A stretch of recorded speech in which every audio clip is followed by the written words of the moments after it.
Siguraduhin mong nailagay mo na ang lahat ng sangkap sa loob ng palayok. Esmeralda, hindi mo kailangang madaliin ang proseso ng paggawa. Dahan-dahanin mo lang ang paghalo nito bago mo isalang sa apoy. Alalahanin mo, Esmeralda, hindi lang ito isang ordinaryong langis. Ito ay pinaghalo ng matandang kaalaman ng ating mga ninuno.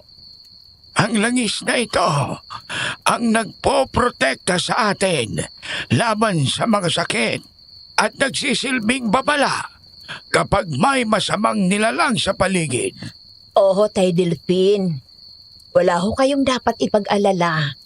Tatandaan ko po ang lahat ng tinuturo ninyo at sisikapin ko pong gawin ito ng tama. Mabuti kung ganon. Ipagpatuloy mo lang ang paghalo. Sa basbas nagliwanag at sa bantay na espiritu ng mga sinaunang lahi. Lumen contra tenebre. Huwag mo kaming ilagay sa kapamakan. Revela non celere. Kadiliman ay... Ano yun? Bakit po parang may bumagsak na mabigat na bagay sa taas ng bubong? At saka nanay, lolo yung langiso. Kumukulo na kahit hindi pa ito naisasalan sa apoy. Hindi ko nga alam, anak eh. Hindi pa yan dapat kumulo ng ganyan. Ay, ano pong nangyayari, Tatay Delphine? Bakit parang may sariling buhay ang langis? Ayaw na ho nitong tumigil sa pagkulo. Elay, anak, lumayo ka muna dito at baka matapunan ka nitong kumukulong langis. Ano ho bang ibig sabihin ng mga nangyayari ito, Lolo Delphine? Sino yun? Nanay, Lolo, may tao po sa labas. May nakita ako aninong dumaan sa bintana. Nagbigay na ng babala ang langis. Maganda kayo, Elaya po. Dahil may masamang presensyang nagbabantay sa paligid. At ramdam kong hindi ito basta-bastang nilalang.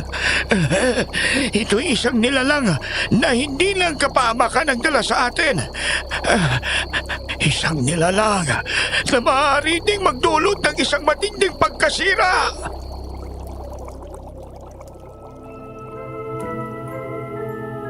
Kung may isang bagay sa mundo na nagbibigay ng babala at yun ay ang pagkulo ng langis sa inyong kusina, magtataka ba kayo o magugulat?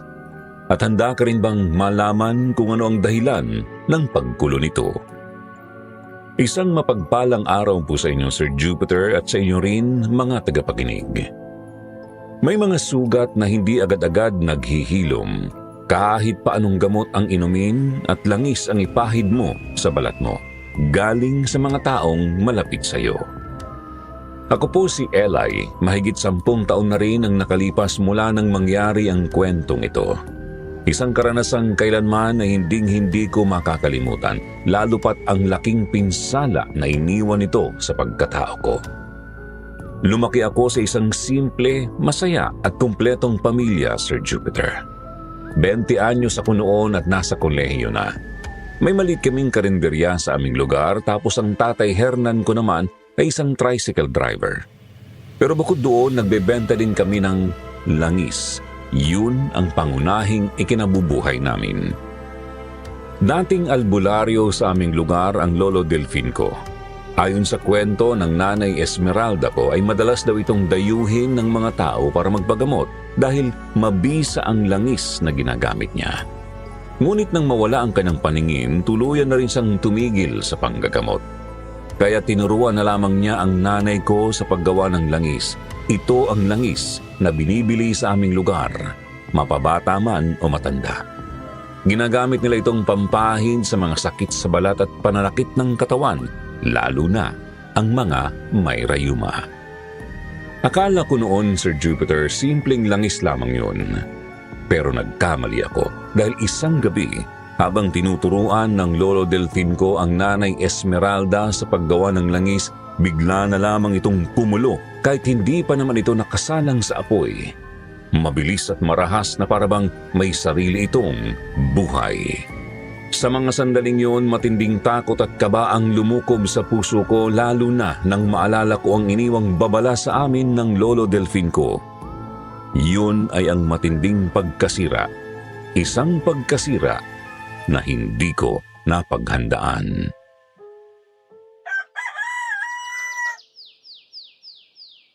Elay, anak! Mag-almusal ka na muna bago ka pumasok sa eskwelahan. Mamili ka na lang ng ulam dyan sa mga lagayan na nasa mesa, ha? At kumuha ka na rin ng kakanin para may kainin ka mamayang merienda. May bikong kalamay at puto dyan. Ikaw na lang ang mamili ng gusto mo. Kailangan kong tapusin itong niluluto kong pansit bago ako magbukas ng karinderya.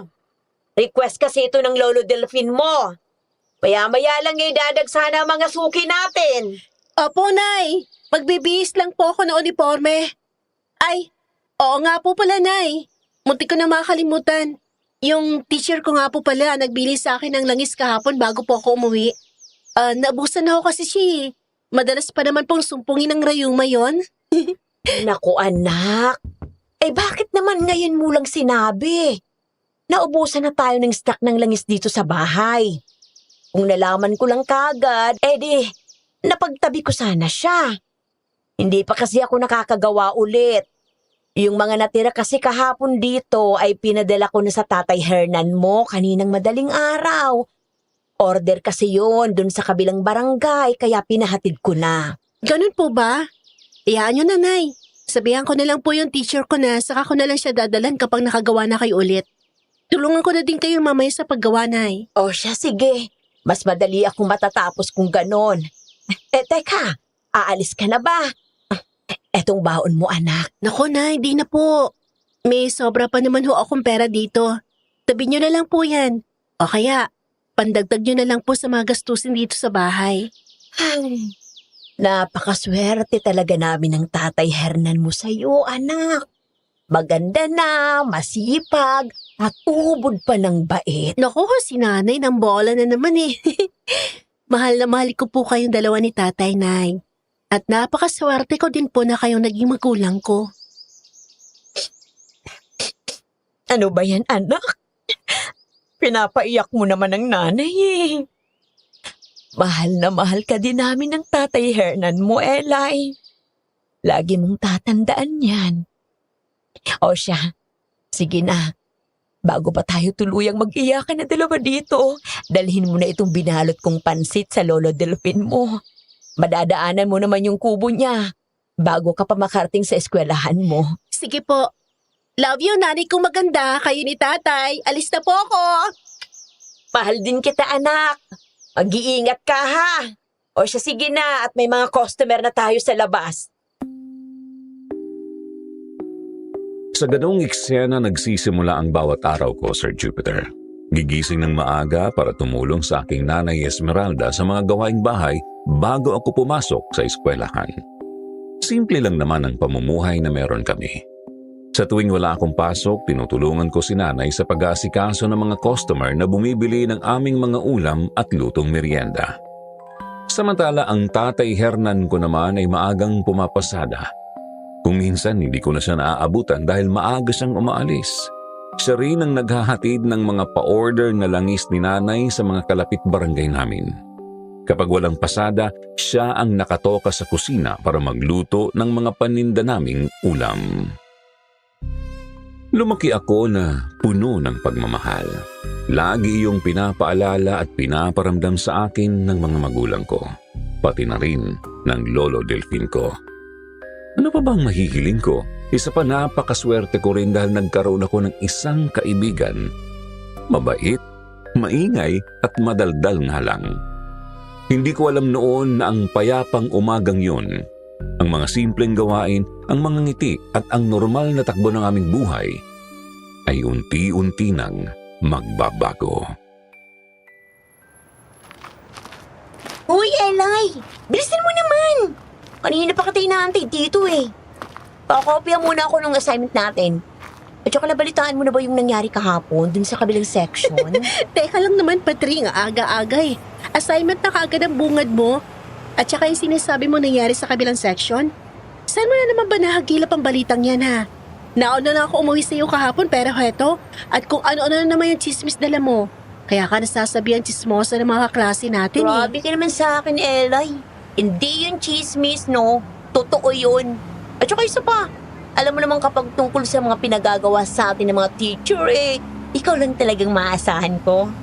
Ganda lang talagang ambag ko dito, friend. Nakaloka ka talaga.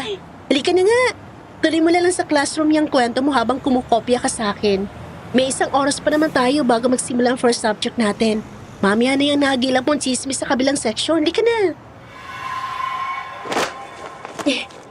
Ay, nako. Salamat talaga, Elay, my friend. Ang ganda mo na nga, ang bait mo pa. Pero ito na talaga yung balita ko kanina ko pa talagang gusto mo sabihin sa'yo. Kilala mo naman si Chantal, di ba? Yung news nila dyan sa kabilang section. Oo. Bakit? Anong nangyari sa kanya? Isinugod kahapon sa klinik. Bigla na lang kasing nahimatay at nanghina. Hindi nila alam kung anong dahilan. Yung mga pantal niya sa buong katawan na bigla nilang lumitaw at nagsusugat-sugat pa. Naku, kung makikita mo lang ang mukha niya kahapon, Elay, sobrang putla talaga. Na para bang nawalan siya ng dugo. Alam naman natin na sobrang arte ng babaeng yun. Lalo na yung nanay niyang si Aling Mercy. Alagang-alaga niya si Chantal. Balita ko nga nilamok daw ay hindi daw pinadadapuan yun eh. Ha? Totoo ba yung mga sinasabi mo, Patring? Tsaka baka allergy lang yon. Baka may nakain siya na bawal pala sa kanya o nahalo sa pagkain niya na hindi niya alam. Oo nga, Elay. Hindi nga ba? Nauna kang umuwi sa akin kahapon. Tapos, ako naiwan pa dito dahil dun sa research paper na hindi ko matapos-tapos. Sumunod nga ako dun sa klinik. Pagkakita ko na nagkakagulo na yung mga estudyante, pati na din yung ibang teacher. At ayun na nga, ang sabi ng nurse kahapon na allergy daw. Pero ang weird lang kasi, hindi rin kumagaling kahit anong pahid nila dun sa ointment na nireseta sa kanila. Lumala pa nga raw nung gabi. Kaya ayun, dinala na sa ospital si Chantal para matingnan. Pero balita ko, Elay, mas lumala raw ang kondisyon niya na pwede niyang ikamatay. Naku, huwag naman sana mangyari yun sa kanya. Mag-knock on wood ka. Kawawa naman pala si Chantal kung ganun. Kumusta na kaya siya ngayon? Kaya pala di ko siya nakita kanina nung papasok tayo. Dati-rati nakatambay po yun sa labas ng classroom nila kasama yung mga kaibigan niya. Kala ko nga late na ako dahil wala akong nakita ng klase natin dyan sa labas. Oo. Kaya nga naalala ko yung langis niyo, Elay. Naisip ko lang na baka makatulong. Ikaw na nga nagsabi na maarte sila, Patring. Paano kung ayaw naman nila subukan yung langis namin? At isa pa, naubusan kasi kami ng stock ngayon Di pa nakakagawa ulit si nanay. Kaya kung sakali man na kailanganin nila, wala kami maibibigay. Naku, problema na nila yun kung ayaw nilang maniwala sa bisa ng langis ninyo. Tingnan mo nga yung score guard natin. Nung kaka-transfer ko lang dito, ang dami pa nung pantal sa muka. Pero kinabukasan wala na.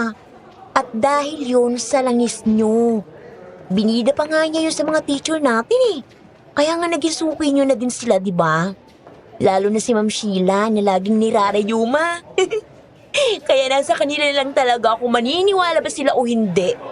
At saka isa pa, Elay, hindi naman yung babalik-balikan ng mga tao kung hindi mabisa. Hindi naman namin pinipilit yung langis sa mga tao. At kung may iba silang paniniwala, nirerespeto namin yun, Patring.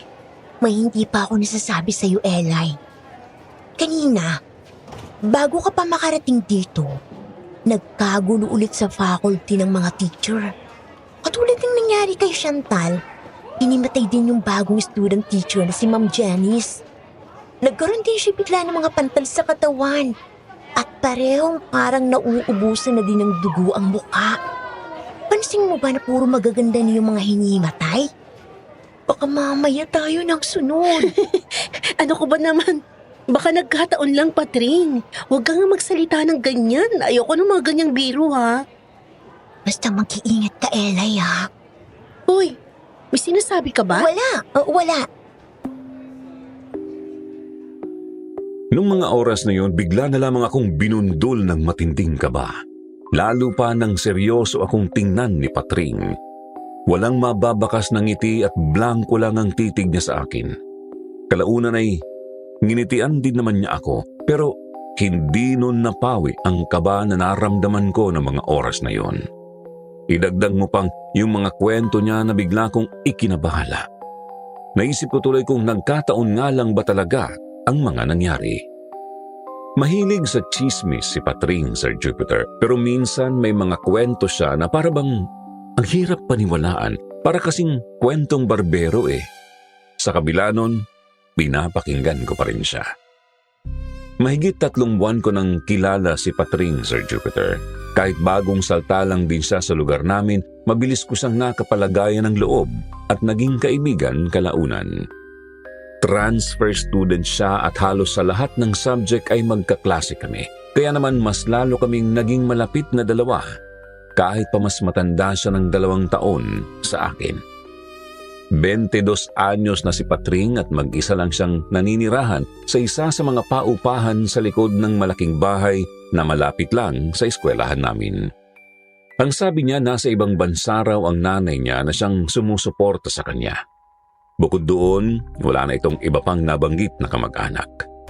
Hindi ko na din naman kasi siya natanong pa, baka kasi ayaw niya ding mapag-usapan yun.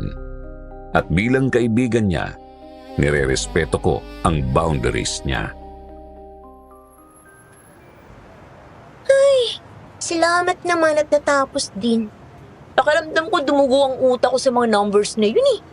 Halika na nga, umuwi na tayo. Sabay na ako sa'yo, Eli. Ginutom ako bigla. Dadaan muna ako sa karinderya ninyo, ha? Malay mo, makalibre ulit ako ng merienda kay Aling Isme. Sobrang bait ng nanay mo, Eli, ha? Paampun na lang kaya ako sa inyo. Ikaw talaga. Para namang papayagan ka ng nanay mo na magpaampon sa amin. Seryoso nga ako, Eli. Gusto ko nang mabuhay ng normal. Hoy, ano ka ba? Ano bang tawag mo dito sa buhay natin ngayon? Hindi ba to normal sa'yo? Naku, halika na nga. Kung ano-ano na mga sinasabi mo, baka dala nga lang yan ng gutom eh. Eli, paano kung isang araw bigla na lang masira ang mga bagay na importante sa'yo at mga taong iniingatan mo? Ha? Hindi kita maintindihan, Patring. Ano bang binubulong-bulong mo dyan? Kanina ka pa sa classroom, ha? Gutom na gutom ka na ba talaga niyan, ha? Ang sabi ko, si Manong Guard, nahuli ng dean na may kahalikang estudyante sa likod ng gym. Ayun, tinanggal na siya sa trabaho. Usap-usapan kaya nung isang araw. Ano ba naman yan, Patring? Saan mo na naman nasagap yung chismis na yan? Araw-araw na lang may tila kang balita, ha? Naku, bilisan na nga natin. Oh, ayun na pala si tatay. Dali, baka maunahan pa tayo. Siya po naman ang nasa unahang pila. Dali. Eli, hindi na pala ako sasabay sa'yo. Ha? Sa ibang araw na lang pala ako pupunta sa karinderya ninyo. At bakit? May problema ba? Akala ko ba gutom ka na, gusto mong makalibre ng pagkain sa karinderya namin. Tsaka nandito na tayo, oh. Ba't biglang ayaw mo na? Kanina lang atat na atat ka nang makauwi tayo. Hindi na, Eli. Sa bahay na lang pala. May tinapay pa naman ako doon. Yun na lang siguro ang kakainin ko mamayang hapunan. Ha? Sige na, mauna na ako sa iyo. Hoy, ha? teka, Dito na lang teka tayo lang. bukas, ha? Patring! Sumakay ka na, Eli. Umuwi na tayo. Pero yung kaibigan ko po, tatay. Ngayon na, Eli. Huwag nang matigas ang ulo. Opo, Tayanan. Hindi ko alam kung bakit bigla na lang nagbago ang isip ng kaibigan ko pagkakita niya kay tatay, Sir Jupiter. Naisip ko na lang noon na baka biglang tinubuan ng hiya sa katawan ng kaibigan ko. Bigla na lang kasi itong natigilan at nagmadaling umalis nung malapit na kami sa paradahan ng tricycle.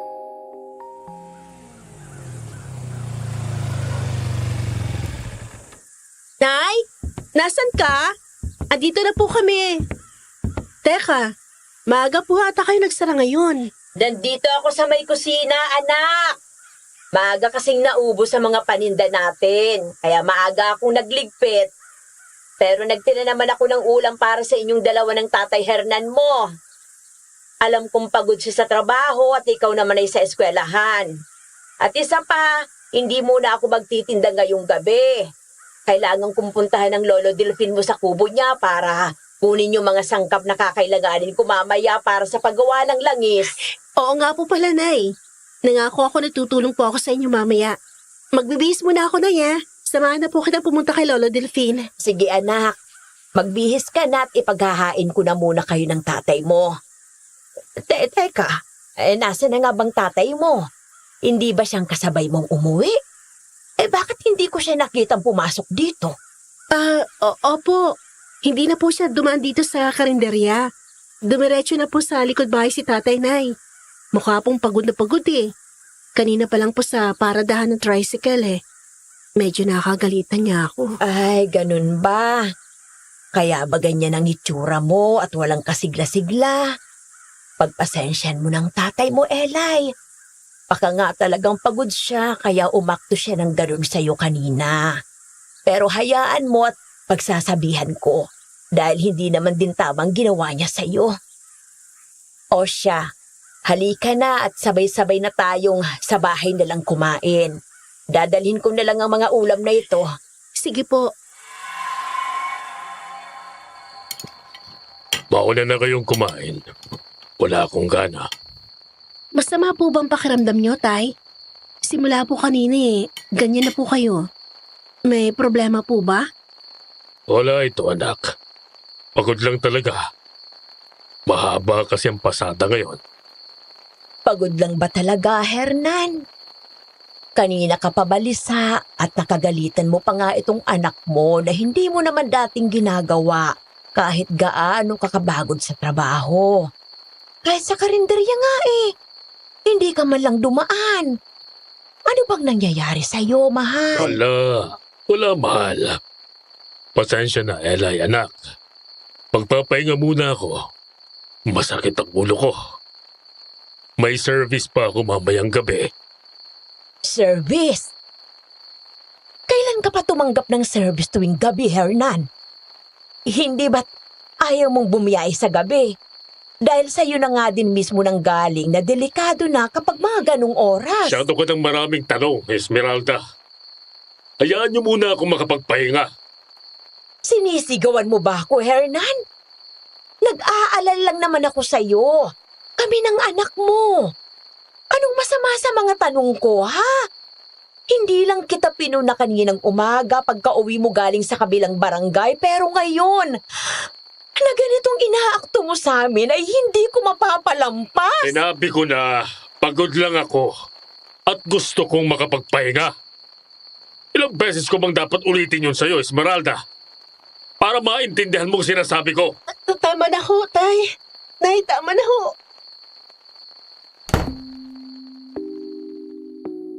Aaminin ko, Sir Jupiter, hindi ako sanay na ganito sila. Ito ang unang beses na nakita kong nagtalo ang mga magulang ko sa harap ko mismo. Yun din ang unang beses na napansin ko ang kakaiba kay Tatay Hernan. Hindi lang dahil sa pagtaas ng boses niya, kundi sa paraan ng pag-iwas niya. Sa mga matang laging lumilihis tuwing may tanong si nanay, sa tono niyang puno ng inis na kahit kailan hindi ko pa narinig. Sanay akong makita si tatay na pagod pero hindi yung ganito. Noon kahit pagod siya, nakukuha pa nitong lambingin kaming dalawa ni nanay. Hindi yung ganito na parang may dinadala siyang mabigat na pilit niyang itinatago sa amin. Gusto kong magsalita, gusto kong itanong kung ano ang problema. Pero binili ko na lamang ang manahimik dahil pakiramdam ko noon, kapag nagtanong ako, may mga sagot akong maririnig na hindi ko pa kayang tanggapin. Hindi pa tuluyang sumisikat ang araw ay maaga nang nagbukas ng karinderya si nanay. Pinilit naming magpatuloy na parang walang nangyaring sigawan at walang tanong kagabi. Ramdam ko ang lamig at pagbabago ng pakikitungo ni tatay sa amin.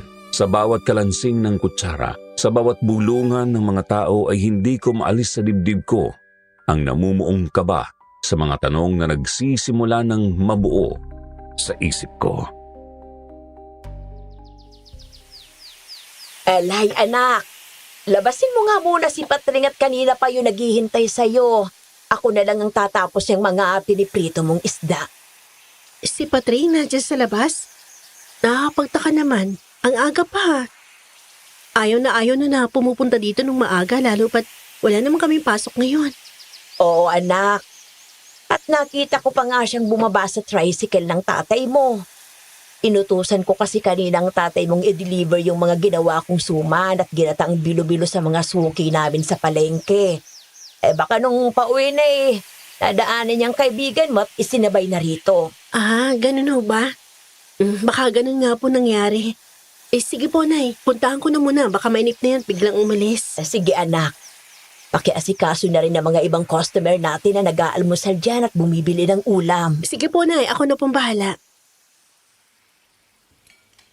Good morning, Eli. Grabe, gutom na ako. Hindi ako nabusog sa tinapay kagabi. Kaya dito na ako kakain ng almusal sa karinderya nyo. Pautang muna ha. Kapag nagpadala na lang yung nanay ko, tsaka ako magbabayad. Ilista mo na muna. Kapanibago ah. Ba't parang ang mahiyain mo ngayon? Nasaan na ba yung kaibigan kong walang hiya? Uy, ano ba? Grabe ka naman sa walang hiya, Eli. Paano ba naman kasi? Kasalanan mo din naman. Sinasama na kita rito kahapon pero bigla ka na lang nagmadaling umuwi. Nakita mo lang si tatay Parang gusto mo nang magtatakbo agad palayo. Tapos ngayon sabi ni nanay nakita ka raw niya bumaba ng tricycle ni Tatay Hernan. Ano ba talaga nangyari sa'yo kahapon? Ano? Oo. Naglalakad kasi ako kanina nang makita ko ng tatay mo. Tapos, tinanong niya kung saan daw ba ako pupunta. Ang sabi ko, dito nga sa karinderya niyo. Kaya, ayun, sinabay niya na ako papunta rito. Yun nga din ang sabi ni nanay kanina na baka raw nakita ka at isinabay ka na nga at... Sandali lang ha. Isang order lang po ba ng lugaw sa inyo? Kayo po?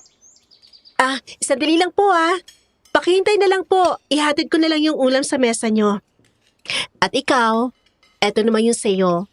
Alam kong paborito mo ang lutong tapsilog ni nanay. Ay, salamat. At makakakain na din ako ng totoong pagkain. Grabe ha. Ang dami niyong customer. Ang sasarap naman kasi talaga ng luto niyo. Hoy, dahan-dahan lang kasi Oh, tubig. Uminom ka. Para ka naman isang linggo hindi pinakain sa pagmamadali mo sumubo. Oo. Hindi nga ako pinakain. Hoy, ano binubulong-bulong mo dyan? Ay, ang sabi ko, ang sarap talaga ng luto ni Nanay Esme. Sus, wag mo nga akong daanin sa ganyan, Patring. Baka akala mo, nakakalimutan ko na hindi mo pa sinasabi sa akin kung ano yung nangyari sa'yo kahapon. May importanteng inasikaso lang. Naalala ko kasi na may trabaho pa pala ako. May binilin kasi sa akin ng amo ko at hindi na yung pwedeng ipagpabukas pa. Hindi ko alam kung ako lang ba, Sir Jupiter, pero nung mga sandaling yun, bigla akong kinilabutan sa tono ng boses ng kaibigan ko. Biglang nanlamig ang bato ko nang tingnan niya ako ng seryoso sa mata. Pakiramdam ko noon, parang hindi siya ang Patring na nakilala ko. Matapos noon ay pinagpatuloy na nito ang pagkain. Ilang sandali pa dumating ang Tatay Hernan ko kung saan katulad ng kahapon ay nagmadali na namang umalis ang kaibigan ko. Hindi na nga niya natapos ang pagkain niya pero bago siya umalis, Sir Jupiter, sa pangalawang beses ay nakita ko na naman silang magtingin ng dalawa ni Tatay. Pakiramdam ko, parang may mali. Pero pilit ko na lamang ipinagsawalang bahala iyon kahit na may nagsisimula ng mamuong mga katanungan sa isip ko. Hanggang sa dumating ang dapit hapon, malapit na kaming magsara noon nang may bagong mukha ang dumating sa karinderya namin. Elay, anak. Ikaw na munang bahalang magbantay rito, ha? Ililigpit ko na muna yung mga ibang kalat sa kusina. Total, kaunti lang naman ang mga kumakain. At saka ilalagay ko pa pala sa mga bote yung nagawa kong langis. Nagtatanong na kasi yung mga iba nating suki sa kalapit barangay. Walang problema, Nay. Ako na lang din po ang bahala maglinis ng mga mesa rito para mabilis po tayo makapagsara. O siya, sige, maiwan na muna kita.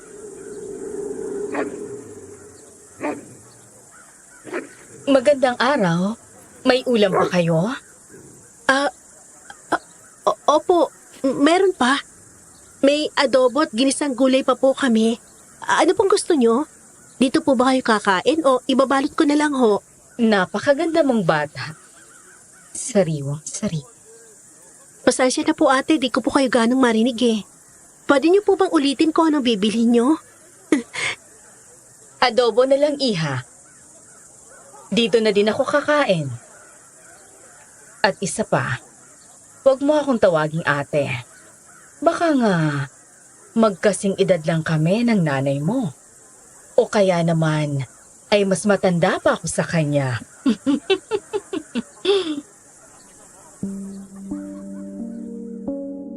Matagal bago ako nakasagot noon, Sir Jupiter. Hindi ko maintindihan ang sarili ko kung bakit hindi ko mahanap ang mga salitang gusto kong sabihin. Bigla na lang akong napatulala sa mukha niya na para bang may kung anong puwersa na humahatak sa akin na siya lang ang tingnan ko. At hindi ko rin alam kung nagbibiro lang ba siya nang sabihin niyang magkaedad lang sila ng nanay ko. 45 na ang nanay ko at imposibleng magkaedad lang sila o kaya ay mas matanda pa siya. Napakabata pa ng itsura niya, Sir Jupiter. Parang kaedaran lang ni Ma'am Janice, yung student teacher namin na 3 taon lang ang tanda sa akin. Matangkad siya, maputi at ang ganda din ng mukha niya. Parang hindi siya bagay sa lugar namin. Mukha siyang may kaya sa buhay sa klase ng pananamit na meron siya. Napakapino din niya kung kumilos na para bang isa siyang heredera ng isang mayamang pamilya na bigla na lang napadpad dito sa amin. Kinilabutan ako sa presensya niya para kasing may kung ano sa kanya na hindi ko maipaliwanag. Ito kasi ang unang beses na nakaramdam ako ng bigat ng pakiramdam sa taong unang beses ko palang nakilala. Yung mga bulungan na naririnig ko kanina ay biglang nawala at nang tingnan ko ang mga iba naming customer ay nakatingin na lamang sila sa misteryosang babae na nakaupo na ngayon sa isa sa mga bakanting mesa na narito. Nagmamasid sa buong lugar at kada magagawi ang tingin niya sa akin ay nginingitian ako nito. Isang ngiti na kakaiba. Ngiti na parang hinihigop ang lakas mo, nakakapanghina. At kung hindi ko pa naramdaman na may umalog sa akin, pakiramdam ko na mga oras na yun ay babagsak na lang ako. Elay! Elay! Uy! Ayos ka lang ba? Halika nga't maupo ka muna dito. Ba't parang namumutla ka? Patring, anong ginagawa mo dito? Kakain ka ba ulit? Hindi. May binalikan lang. Tapos, nakita kitang tulala rito. Etong tubig, inumin mo. Ano bang nangyari sa'yo? Hindi ko alam. Baka pagod lang kaya bigla akong nanlambot bigla at parang pinupukpok ng martilyo yung ulo ko. Na. Ano nga yun? Ang sabi ko, ako nang maghahatid ng mga ito at umupo ka na lang muna dyan at magpahinga. Kanino bang order tong adobo? Doon sa babaeng maganda na nakasuot ng puti at mahabang bestida. Oy, ayos ka lang ba? Ba't bigla ka nanginig at natigilan dyan pagkakita mo doon sa babae? Kilala mo ba siya? Ang bigat pala nito, Elay. Hindi ko siya kilala. Pero isang linggo ko na siyang nakikita sa malaking bahay na malapit sa tinutuluyan ko. Anong mabigat ka dyan? Hindi ka lang siguro sanay sa trabahong ganyan. Pero totoo bang sinasabi mo? Doon sa malaking bahay? Ang sabi ni Lolo Delphine ko, matagal na raw walang nakatira doon at hindi nila alam kung sinong may-ari. Mukha nga pinaglipasan na ng panahon ng malaking bahay na yun eh. Bukod sa malaki talaga, luma na. Oo. Ang sabi nila bagong lipat lang. Matandang byuda na raw siya at siya yung nakabili ng bahay na yun. Matanda? Sino matanda? Kung yung bagong lipat lang tinutukoy mo, di naman siya mukhang matanda. Tingnan mo nga mukha niya. Parang kasing edad nga lang natin siya, oh. At kung totoo man yung sinasabi mo na matanda na siya, bakit bata pa din itsura niya? Clarita. Yun ang pangalan niya. Kasabay ng pagbanggit ni Patring sa pangalan ng misteryosang babae ay nakarinig kami ng nakakabiging sigaw. Isang sigaw na punong-puno ng takot na siyang bumulabog sa katahimikan ng aming lugar. Diyos ko po! Patring!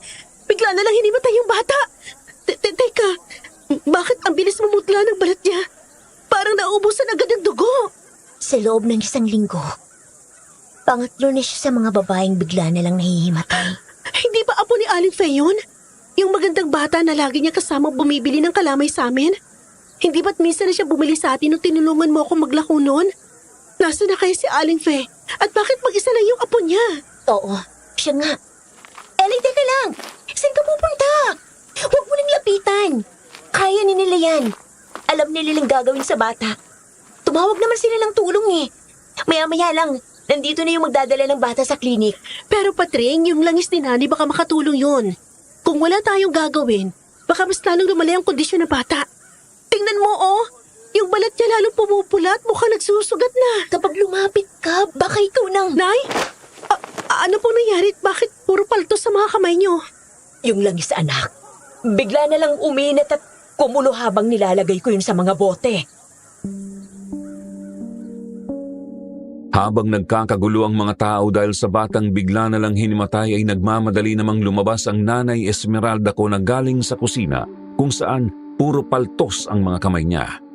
Dahil doon bigla kong naalala ang sinabi sa amin ni Lolo Delfin na kukulo lang ang langis kapag may masamang nilalang sa paligid.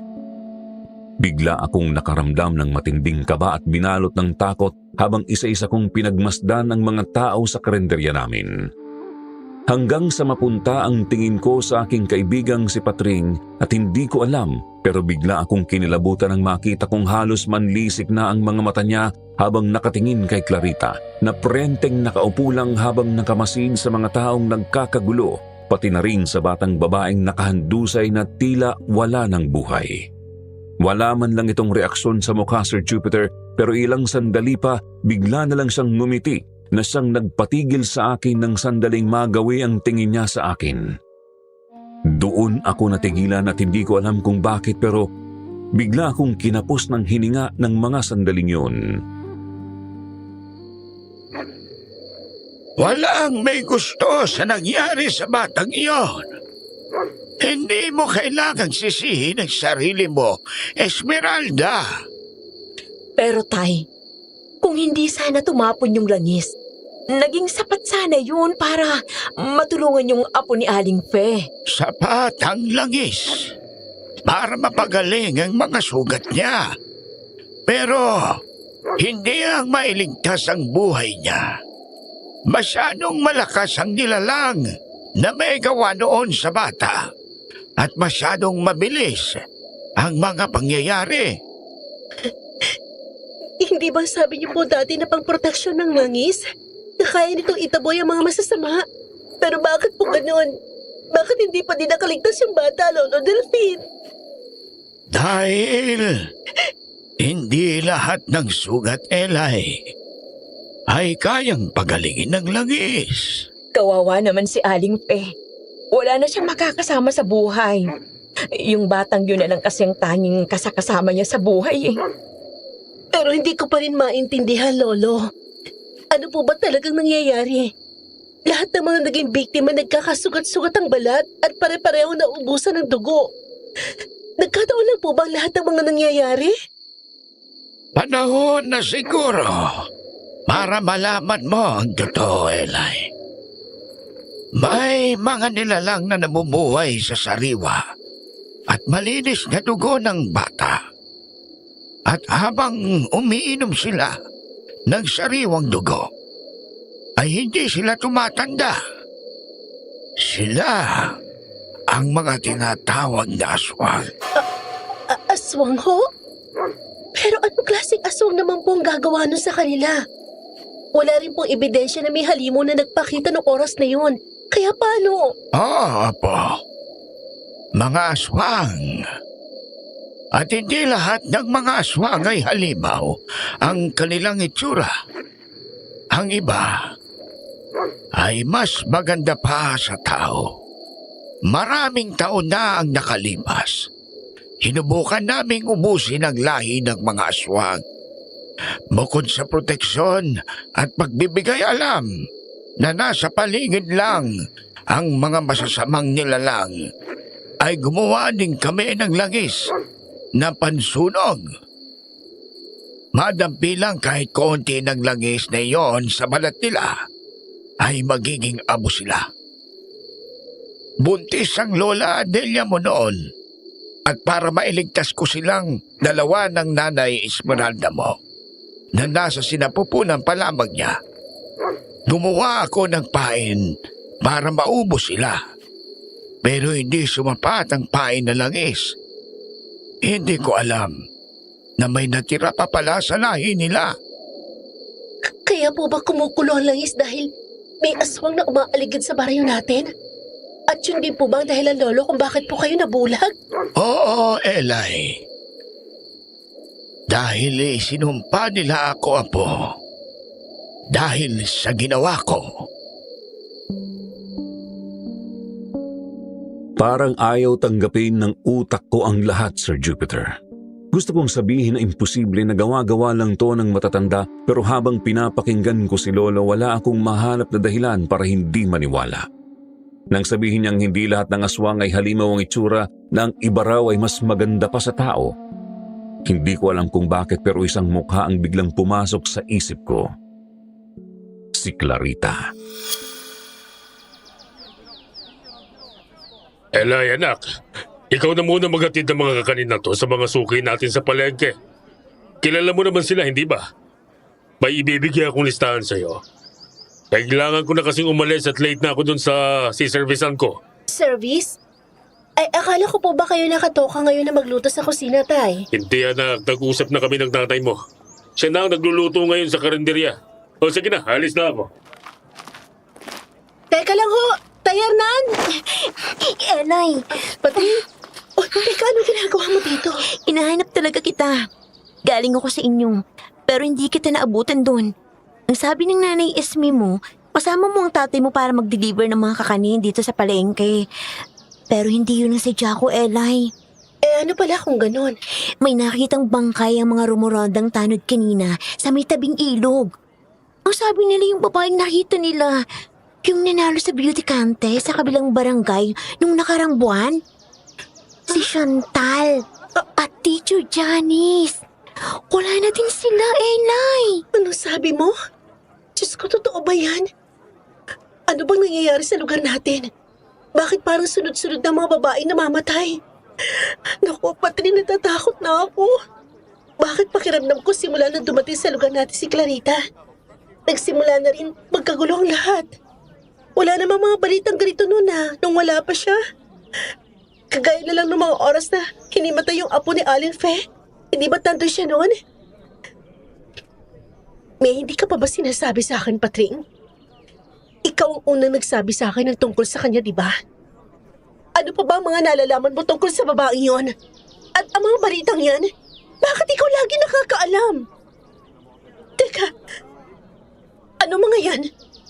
Bakit namumula mga braso mo? Huwag mo sabihin. Hindi, Elay. Mali ang iniisip mo. Hindi ako magiging katulad nila. Kagaya mo, natatakot na din ako sa mga nangyayari, Elay. Natatakot ako na baka may mangyaring masama sa'yo. Pero ano mga yan, Patring? Allergies. Hindi ko alam na may hipon pala yung kinain mong pagkain. Ilang beses ka nang kumain at umorder ng pansit na may sahog ng hipon sa karinderya namin, Patring. Pero hindi naman nagkaganyan ang balat mo, ha? Ano ka ba naman, Elay?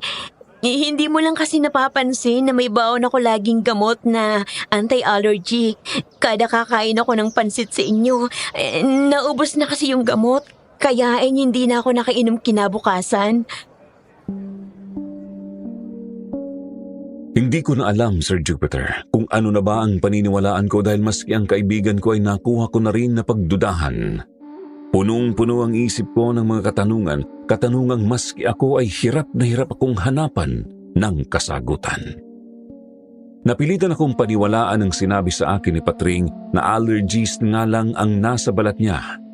Pero habang pinagmamasdan ko ang maputlang mukha ng aking kaibigan na hindi ako mapakali, hindi ito ang unang beses na nakaramdam ako ng ganito katinding kaba sa tuwing may mga bagay siyang sinasabi sa akin.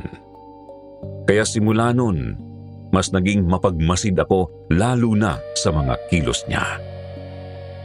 Pagkatapos akong mapakalma at tulungan ni Patring na ihatid ang mga paninda naming kakanin sa aming mga suki sa palengke, umuwi na kami.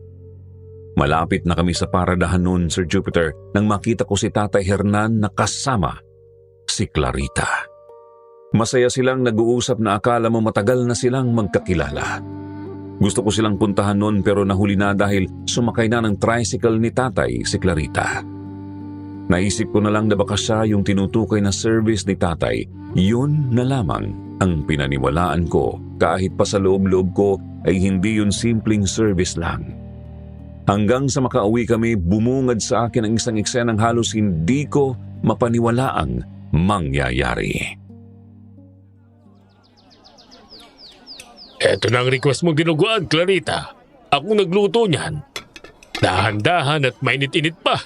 Kung gusto mo, dagdagan ko na rin ng kanin, baka kulang pa. Sabihin mo lang, ha? Nako, salamat ha, Hernan. Napaka-maasikaso mo talaga. Huwag mo ako masyadong sanayin sa ganyan. At baka hanap-hanapin ko.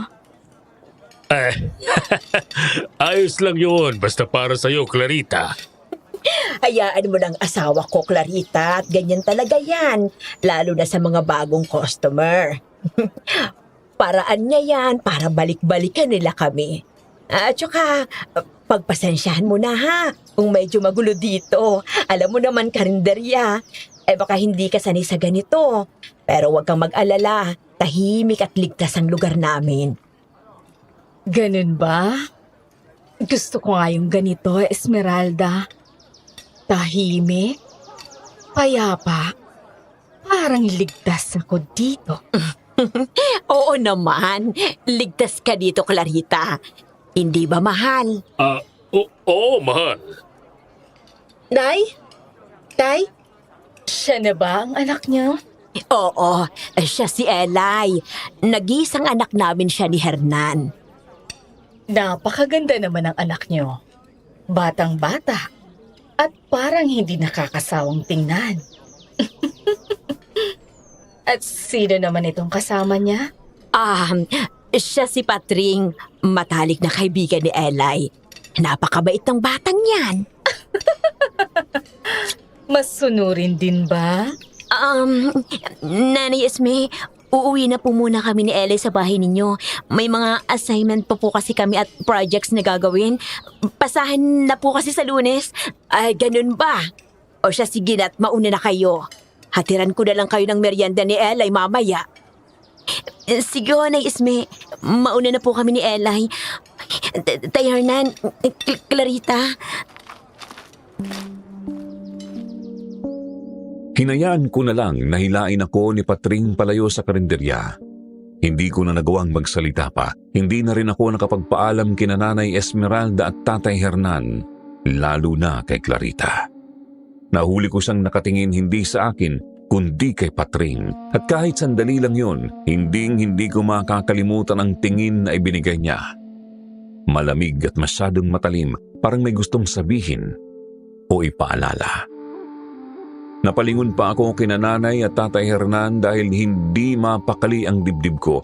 Kanina pa simula nang dumating kami at makita ko silang kausap si Clarita, ramdam ko na may mali. Hindi ko lang talaga maipaliwanag kung ano yun. Hanggang sa doon ako tuluyang natigilan, Sir Jupiter. Ang mga mata nila, wala kang makikitang kahit anong emosyon. Walang kislap, walang paggalaw, walang pagkurap. Opo, may sigla sa boses nila, may ngiti kapag kinausap ka. Pero yung kilos ng katawan nila may napansin akong kakaiba. Hindi normal at parabang may kumukontrol sa kanila. Eli, alis na ako. Hindi na kita masasamahan sa loob. Sa bahay ko nilang gagawin yung mga projects natin. Sigurado ka? Pwede naman na dito na lang. Sabay na natin gawin para agad tayong matapos. Marami pa naman yun. Hindi, ayos lang ako. Kaya ko yun. Ikaw, magpahinga ka na muna dito. Mukha ka ng pagod eh. Sige, ikaw ang bahala. Di na kita pipilitin kung yun ang gusto mo. Salamat nga pala sa pagsama mo sa akin kanina, Patring. Naku, wala yun. Ano pa't naging kaibigan mo ko? Sige na, maiwan na kita. Mag-iingat ka, Eli. Patring? Bakit? May nakalimutan ka pa bang sabihin, ha? Huwag mo na nga akong tingnan ng ganyan. Uy, ano ka ba? Kinikilabutan ako sa'yo. Wala. Sige, mag-ingat ka din. Kung magbago man ang isip mo, bukas ang bahay namin para sa'yo.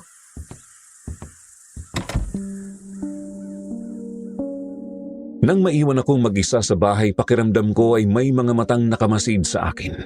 Sobrang tahimik, pero hindi yung katahimikan na may hatid na kapayapaan, kundi katahimikang nagbibigay ng takot at pangamba na baka sa susunod kami naman ng kaibigan ko ang mapahamak o kaya ay ang pamilya ko na mismo ang maging biktima ng nilalang na yun.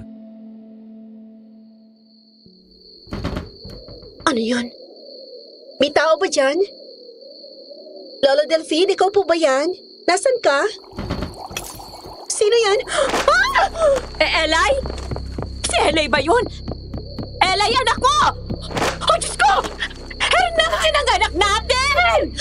Nay! Ang hapdi po ng mga kamay ko! Yung langis po! Bigla na lang kumunot tumalasag sa akin! Hindi na po ako nakaiwas! Kailangan nating puntahan ng Lolo Delphine ngayon din. Hindi na normal ang pagkulo ng langis. Mas tumindi ito kaysa sa nauna. Magmadali ka, Hernan. Kunin mo yung sasakyan. Pupunta tayo sa kubo ni Tatay Delphine ngayon. Kaya mo ba, anak? Sobrang sakit ba, ano? Opo, kaya ko naman pong tiisin. Kailangan nating malinisan din ang sugat mo, anak. Masyadong malalim ang bubog na sumugat sa kamay mo. Tatalian ko na muna, ha? Sige po. Para tumigil kahit papano ang pagtulo ng dugo. Tiisin mo muna hanggang sa makarating tayo sa kubo ng Lolo Delphine mo. Hernan, ano ba? Kumilos ka na! Pero, Esme, kailangan kong iatid si Clarita sa bahay nila. Bayad ako para sa service ngayong araw. Hindi ko naman siya pwedeng iwanan lang doon sa labas. Uunahin mo pa bang service na yan kaysa sa anak natin? Bakit, Hernan? Sino bang babaeng yan, ha? Tumigil ka na, Esmeralda. Huwag kang sumigaw. Hindi ka na nahiya na dito pa naman si Clarita. Pasensya na, Esmeralda. Ihiramin ko muna ang asawa mo. May tinawagan na ako para tulungan kayo mag-ina rito. Hindi bagay ang asawa ko para hiramin mo, Clarita. Isasama ko si Hernan at alam kong papayagan mo kami. Huwag kang mag-alala. Ibabalik ko ng buo sa'yo ang asawa mo. Pero sa ngayon, akin muna siya. Hanggat hindi pa tapos ang trabaho niya. Oo, sa'yo muna ang asawa ko. Nay? Mabuti at nagkakaintindihan tayo. Alis na kami. Magpagaling ka, Eli. Baka sa susunod, hindi lang yan ang abutin mo. Hindi ko na halos matandaan kung paano kami nakarating sa kubo ng Lolo Delphine ko, Sir Jupiter. Hindi rin ako halos makapaniwala sa mga nasaksihan ko. Nakarating kami sa kubo na wala sa sarili ang Nanay Esmeralda ko. Walang imik at nakatingin lang sa malayo.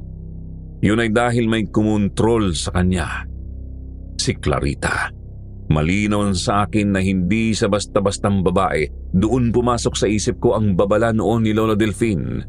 Unti-unti ay naiintindihan ko na ang pagkasira na sinasabi niya. Dahil nakikita ko na mismo ngayon na ang simpleng pamilya na meron kami ay sinisira ng babaeng nagngangalang Clarita. Lolo, ang Nanay Esmeralda. Kanina pa po siya hindi nagsasalita. Parang kahit anong tawag ko hindi niya ako naririnig. Papuin mo siya muna. Tapos maghanda ka na rin ng isang baso ng tubig. Pagkatapos ay kunin mo yung tuyong dahon na nasa garapon. 3 piraso lang ng dahon ang kunin mo, Eli. Nurugin mo ito at patakan mo ng konting langis na nakalagay sa tabi ng mga halamang gamo.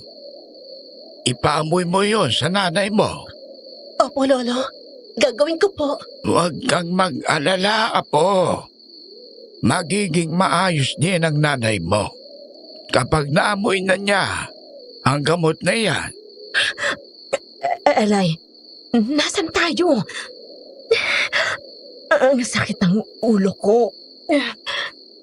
Nay, sobrang nag-alala po ako sa inyo.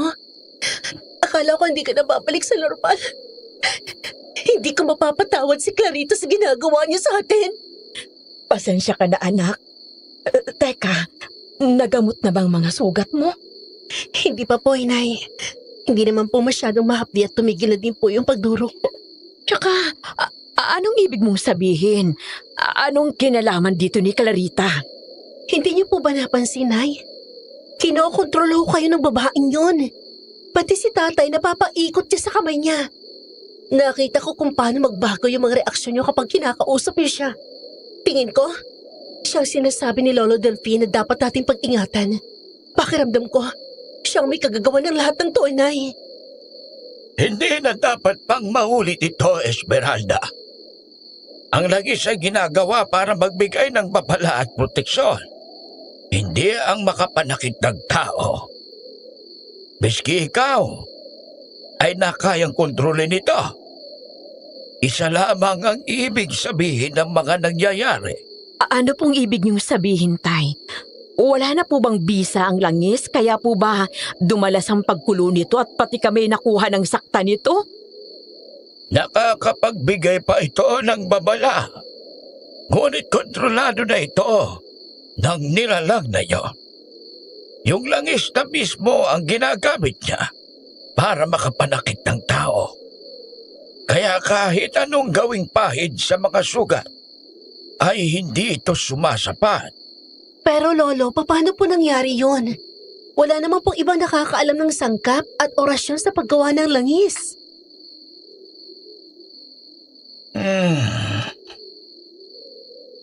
May tumutulong sa nilalang na yon. Ho?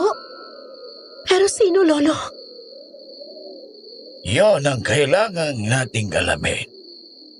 At kung sino ang nasa likod ng mga nangyayari sa lugar natin. Pero sa ngayon, dito na muna kayo magpalipas ng gabi. May importante lang kung kailangan gawin. Nay, magiging maayos lang ho ba si Lolo Delphine? Huwag kang mag-alala, anak. Kahit bulag ang lolo mo ay malakas ang pakiramdam niya. Kailangan lang nating magtiwala sa kanya. O siya, sige na at magpahinga na tayo. Si tatay po ba? Babalik ba siya? Nahanapin niya ba tayo dito, Nay? Mahal na mahal kita, anak. Lagi mo yung tatandaan.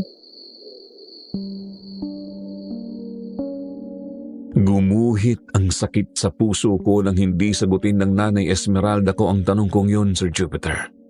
Ramdam ko ang lungkot at sakit sa mga mata nitong pilit niyang tinatago sa akin. Doon pa lang alam ko nang may lamat na, may nagbago na sa masayang pamilya na nakagisnan ko. Nung gabing yun, Sir Jupiter, napakailap ng tulog sa akin. Kahit nakapikit ang mga mata ko, gising na gising naman ang isip ko. Parang may kung anong gumagalaw sa paligid. Hindi ko makita pero malakas ang pakiramdam ko at natatakot ako na kapag tuluyan akong pumikit, may mangyaring hindi maganda. Dahan-dahan kong nilingon ang nanay ko. Nakatagilid siya sa papag, mahimbing na ang tulog.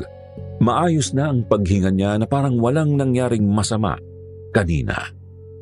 Hanggang sa makarinig ako ng kaluskos na nagmumula sa labas, isang yapak sa mga tuyong dahon na naapakan.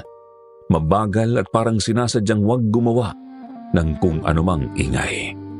Napatayo ako at nanginginig na sumilip sa bintana. Dahan-dahan kong inangat ang manipis na kortina ni Lolo Delphine at doon nakita ko siya. May hawak itong isang maliit na bote na may lamang langis at hindi yun puno, kalahati lang. pigil ang hiningang pinagmasdan ko ang sunod nitong ginawa. Hinuli niya ang alagang manok ni Lolo Delfin at kinatay. Kinuha nito ang sariwang dugo ng manok at nilagay sa bote ng langis. Akala ko guni-guni lang, akala ko pagod lang ang isip ko, pero nang kumurap ako, naroon pa rin siya. Ang Tatay Hernan ko. Hindi na ako nagdalawang isip at tumakbo papunta sa kanya. Tay, sandali lang. Wala kang nakita, Eli. Bakit mo pinatay ang mga manok ni Lolo Delfin? At ano gagawin mo sa langis na hinaluan mo ng dugo? Huwag kang makialam. Ano ba nangyayari sa inyo, Tay? Hindi ka naman dating ganyan ah. Nasaan ang malambing at mapagmahal ko, Tatay Hernan? Pumasok ka na sa loob. At kalimutan mo ang lahat ng nakita mo ngayong gabi. Hindi! Kailangan mo sabihin sa akin ang dahilan mo, Tay! Sinabi na tumahimik ka! Aray! Tay! Bitawan mo ako! Nasasaktan po ako! Ano gagawin niyo? Huwag po! Tama na po! Tama na po! Hindi ko sukat akalain na pati sarili kong tatay ay magagawa akong saktan. Ang palad kong may sugat dahil sa bubog ay sinugatan palalo ni Tatay Hernan gamit ang patalim na ginamit niya sa pagkatay ng manok. Katulad ng ginawa niya kanina sa manok ay itinapat niya ang dumudugo kong kamay sa bote ng langis. Napasuka ako ng dugo at ng hina ang buong katawan ko. Kahit anong sigaw ang gawin ko, parang walang naririnig ang Tatay Hernan ko. Nang mapuno ang bote, basta na lang niya akong iniwan. At sa liwanag ng buwan, Sir Jupiter, kitang-kita ko ang isang anino, isang nilalang na alam kong hindi tao. Inabot ni tatay ang bote at kinuha iyon ng anino. Bago ako tuluyang mawalan ng malay, tumatak sa isip ko ang pagkislap ng mahahaba at matutulis nitong kuko at ang pangil na kumintab sa ilalim ng buwan.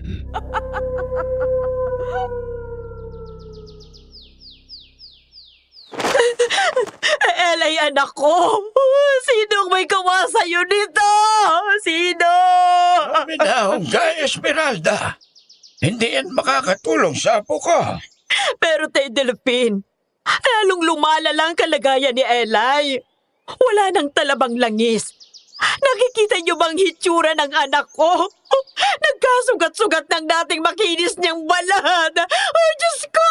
Ang anak ko! May paraan pa, anak. Gagawa tayo ng panibagong langis. Mas mabisa kesa sa nauna.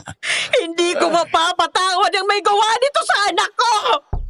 Sino yan? Magsalita ka. Anong kailangan mo? Lolo Delfin? Ako po ito, si Patring. Halika. Pasok ka, Patring. Nabalitaan ko po ang nangyari, Nanay Isme. Kung alam ko lang ho na mangyayari ito, sana hindi na lang ho ako umalis para may kasama si Elay. Walang may gusto nang nangyari, Patring. Pero hindi ako makakapayag na makipaghigantengan ako sa gumawa nito sa kanya. Hindi ko hahayaan na matulad siya sa mga naging biktima ng aswang na yan. Aswang ho? Oo. Isang aswang ang gumawa nito sa apo ko, Patring. Alam ko, dahil ganito rin ang ginawa nila noon. At bago pa maulit ang nakaraan, ay sisiguraduhin kong wala nang matitira ni isa sa lahi ng mga aswang. Ano pong ibig niyo sabihin, Lolo Delfin? Alam kong alam mo ang tinutukoy ko. Bulag lang ako, pero matalas ang pakiramdam ko. Esmeralda, samahan mo ako. Wala na tayong oras at kailangan na nating magmadali. Ipagkakatiwala ko muna sa iyo ang apo ko. Alam kong hindi mo siya pababayaan, Iha. Opo. Ako nang bahala kay Elay, Lolo Delfin. Mabuti kung ganon. Esmeralda, halika na. Kailangan na nating umalis. Hindi pwede tayong abutan pa ng gabi sa labas. Opo, Tay Delphine. Patring, iha. Ikaw na munang bahala kay Eli, ha? Huwag po kayong mag-alala, Nanay Isme. Hindi ko po pababayaan ang kaibigan ko. Mag-iingat po kayo.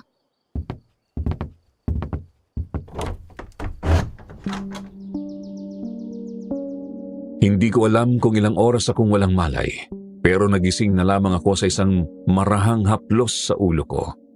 Sobrang sakit ng katawan ko at nararamdaman ko din ang hapdi sa aking balat na nanunuot hanggang laman. Hanggang ngayon, hindi ako makapaniwala sa mga nangyari at sa nilalang na nakita ko. Pakiramdam ko ngayon, Sir Jupiter, mas masakit pa sa kahit anong sugat ang ginawa sa akin ni Tatay. Tubig. Eli, gising ka na ba? Si Patring to, Eli. Patring, si Tatay. Huwag ka munang magsalita. Halika, tutulungan kitang bumangon. Teka, dahan-dahan lang ha. Isandal mo na lang marahan ang likod mo dito sa unan. At hetong tubig. Uminom ka muna. Salamat. Patawarin mo ako, Eli. Ano ka ba? Wala kang kasalanan. Huwag ka na umiyak. Sige, ikaw din baka pumangit ka. Mas gugustuhin ko nang maging pangit kaysa sa ganito.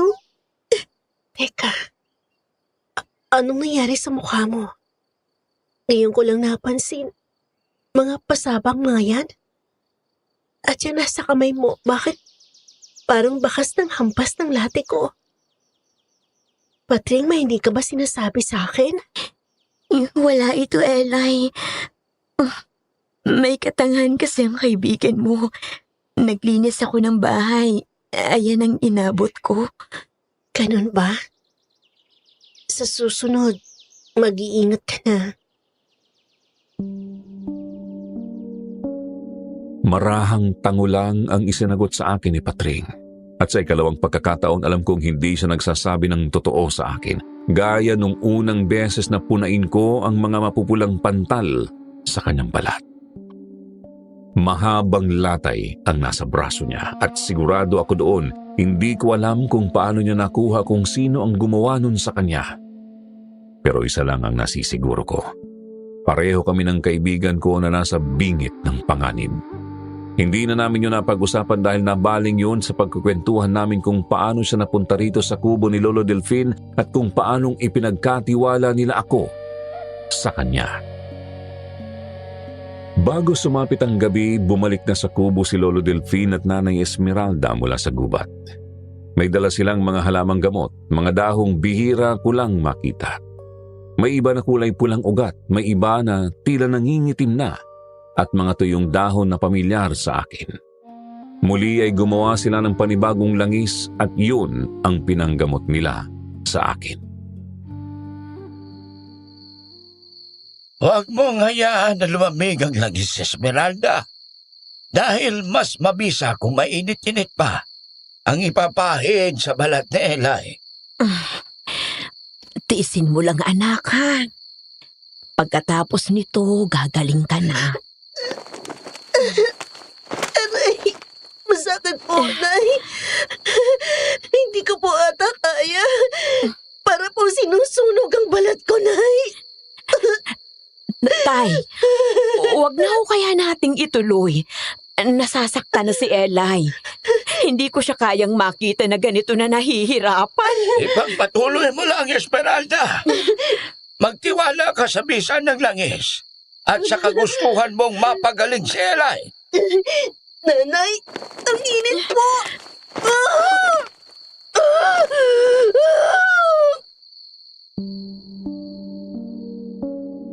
Sa bawat pagpunas ng Nanay Esmeralda ko ng mainit na langis sa balat ko, pakiramdam ko'y unti-unting nauubos ang hininga ko. Parang sinusunog ang laman ko. Pero pinili kong tiisin ang sakit at hapdi dahil sa kabila nun may kakaibang ginhawa akong naramdaman sa buong katawan ko. Isa-isang naghihilom ang mga sugat sa aking balat. Ramdam ko rin ang unti-unting pagbabalik ng lakas ko at pagsigla ng aking katawan. Hindi na ulit kumulo ang langis. Wala na ring balita tungkol sa mga aswang o kung may bagong nabiktima. Tahimik na ulit sa lugar namin. Akala ko magtatagal yun, Sir Jupiter, pero nagkamali ako. Hanggang sa isang hapon ay binasag ni Nanay Esmeralda ang katahimikang yun. Hindi na niya nakayanan pang manahimik nang makita na naman niyang magkasama si Clarita at ang aking tatay Hernan. Hanggang kailan mo dadalhin ang babaeng yan dito, Hernan? Tumigil ka nga, Esme. Huwag kang gumawa ng iskandalo dito. Baka marinig ka ng mga tao dyan sa labas. Mahiya ka naman. Tsaka ano bang problema mo kung dalhin ko si Clarita dito? Karinderya ito, Esme, at customer natin si Clarita. Sa'yo pa talaga nang galing yan, Hernan? Sa ating dalawa, ikaw ang dapat mahiya dahil ikaw ang gumagawa ng iskandalo ng pamilya natin. Dahil simula nang dumating ang babaeng yan, hindi ka na namin kilala ng anak. Sinabing tumigil ka na! Hindi na kita kilala, Hernan. Sa haba ng ating pagsasama, ngayon mo lang ako sinaktan ng ganito. Nasaan ang lalaking minahal ko? Nasaan ang asawa ko? Aalis na ako. Ihahatid ko pa si Clarita sa kanila. Igilan mo ng katrabahan mong to, Esmeralda. Yan! Dahil yan sa pesteng pagsaservice mo kay Clarita, kinalimutan mo na kami ng anak mo. Mas pinili mo pang ihatid siya kaysa tulungan mo si Eli.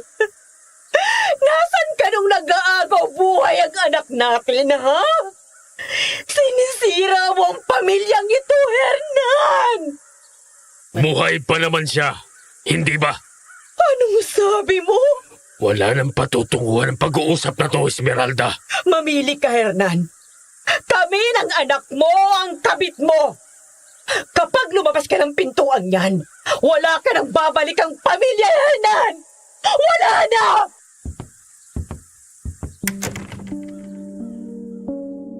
Akala ko, Sir Jupiter, wala nang mas isasakit pa yung saktan ka ng sarili mong ama ng pisikal. Pero meron pa pala. Yun ay ang makita kong nasasaktan at umiiyak si nanay habang nagmamakaawa ito na huwag kaming iwan ni tatay. Sakit, galit at pagkamuhi ang nararamdaman ko ng mga oras na yon, Sir Jupiter, dahil napagtanto ko na kung sino ang tunay na kalaban. Ay, hayaan mo na si tatay, Nay. Hindi natin siya kailangan. Dahil siya ang dahilan kung bakit muntikan na ako mamatay. Ano bang sinasabi mo, Eli? Si tatay. Siya ang umatake sa akin nung gabing halos maubusan ako ng dugo. Natakot akong sabihin sa inyo yun ni Lolo Delfin. Dahil ayokong tuluyan tayong masira. Pero, Nay, kitang-kita ng mga mata ko kung paano inabot ni tatay ang langis na may halo ng dugo ko ng gabing yun. Sa isang nakakatakot na nilalang. Hindi na si Tatay Hernan ang kausap natin, Nay. Ibang tao na siya. Wala nang tatay. Bakit ngayon mo lang sinabi, anak? Paano kung maulit-muli ito, ha? Paano kung saktan ka niya ulit?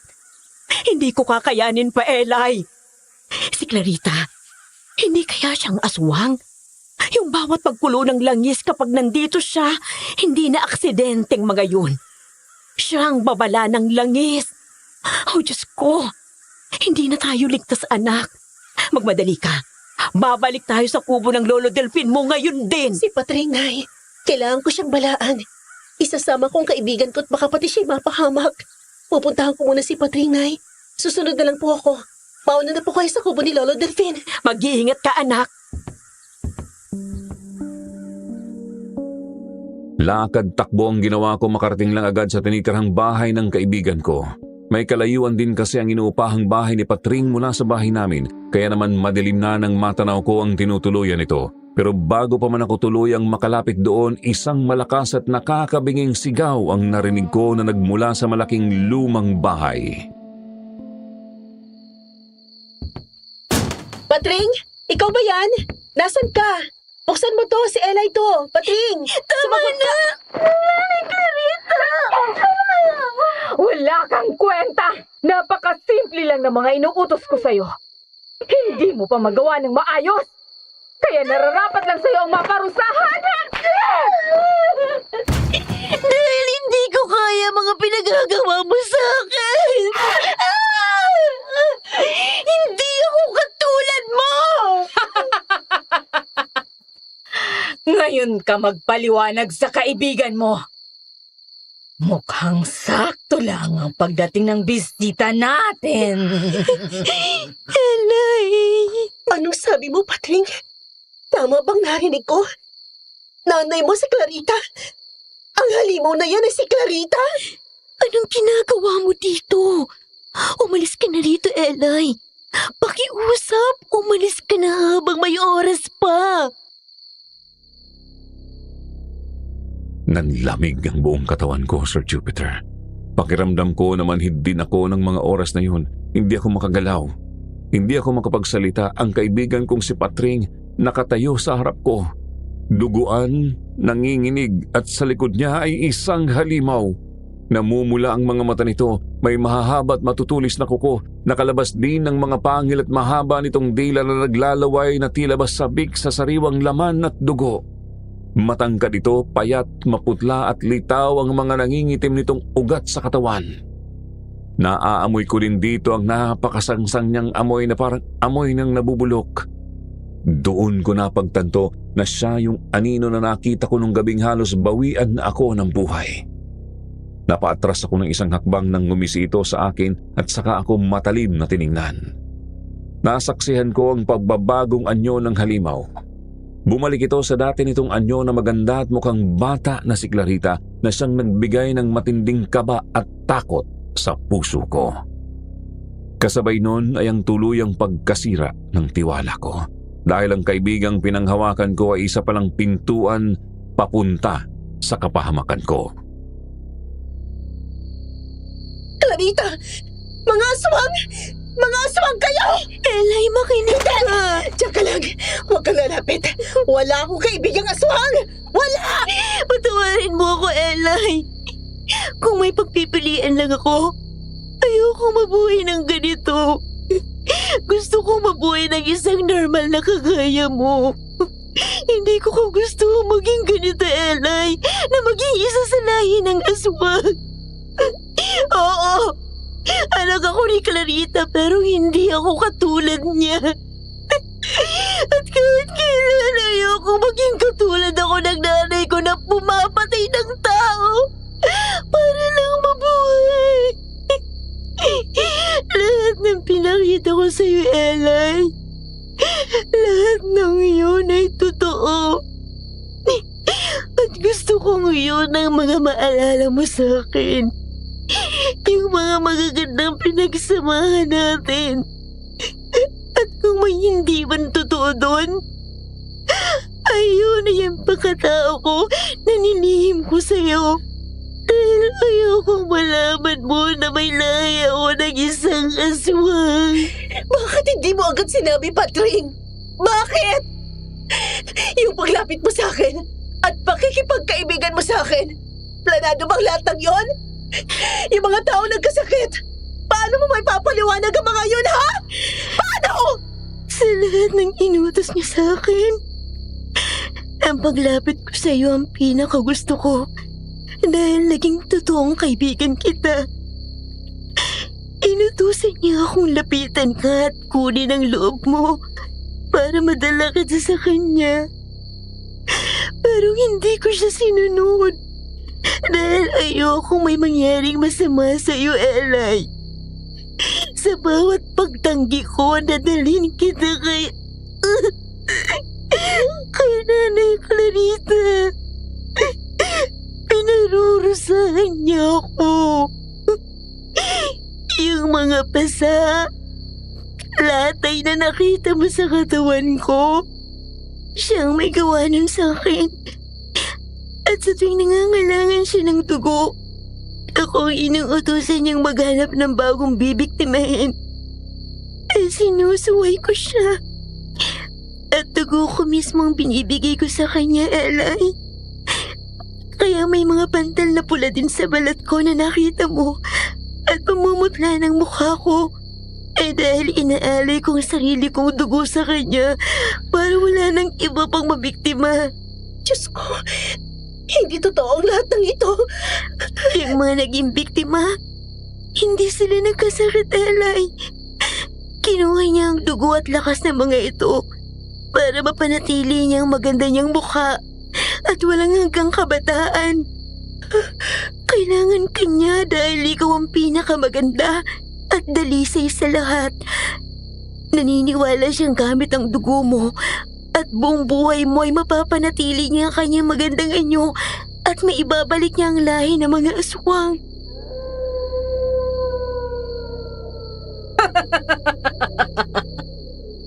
Tapos na ba ang drama niyong dalawa? Nakakaiyak naman. Pero mas nakakaiyak siguro kung maisa sa katuparan ko ang mga matagal ko ng plano. Sinubukan kong humakbang paatras nang bumaling sa akin ang halimaw na si Clarita. Pero hindi ko maigalaw ang aking katawan dahil parang may isang puwersa na pumipigil sa akin. Nanlilisik ang mga mata nito habang nakatingin ng diretso sa akin. Tinatagan ko naman ang loob ko at nilabanan ang mga tingin niyang yun. Pero bigla akong nakaramdam ng panghihina sa aking katawan na parabang may humihigop ng lakas ko. Tama na, Nay! Itigil mo na to! Huwag mong idamay ang kaibigan ko! Tumahimik ka! Hindi ako titigil hanggat hindi ko na ipaghihiganti ang lahi natin na inubos ng mga walang kwentang taong yan! Hindi ako katulad niyong mga aswang!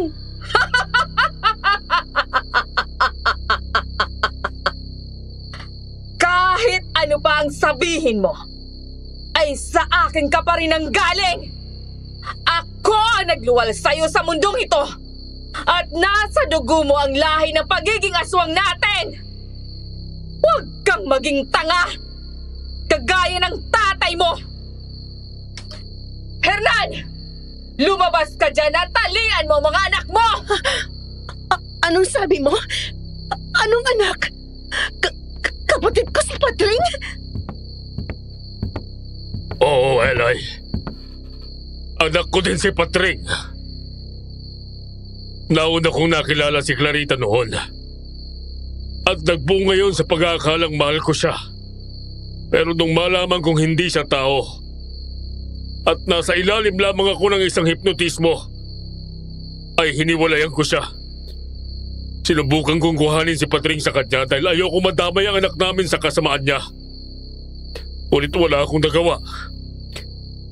Inilayo niya sa akin ang kapatid mo. At doon ko nakilala ang Nanay Esmeralda mo. Siya ang tunay kong minahal at pinakasalan.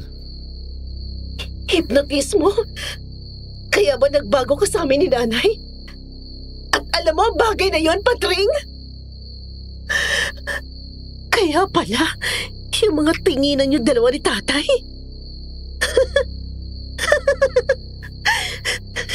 Niloko mo ko! Niloko niyo ako! Elay! Hindi ganun yun. Makinig. Tama na!